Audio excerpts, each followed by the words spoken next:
গ্ৰাম ক্লাবৰ ৰেজিষ্ট্ৰেশ্যন কৰা কিছুমান সদস্যই নিজৰ ইনকাম ক্লেইম যদি কৰা নাই তেখেতলোকে ফিলিপছ টাইম কমপ্লিট হোৱাৰ পিছত কি ধৰণে সেই ইনকামসমূহ ক্লেইম কৰিব এই ভিডিঅ'টোৰ যোগেদি আপোনালোকে জানিব পাৰিব।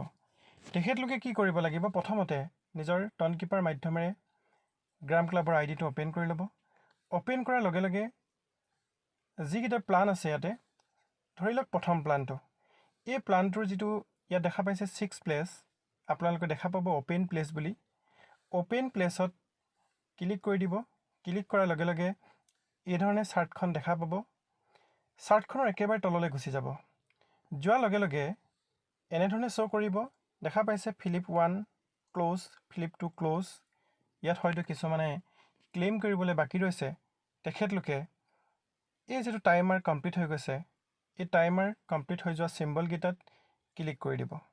এনেধৰণে ক্লিক কৰাৰ লগে লগে দেখা পাব যে ইয়াতে হয়তো কিছুমানৰ ক্লেইম কৰিবলৈ ৰৈ গৈছে।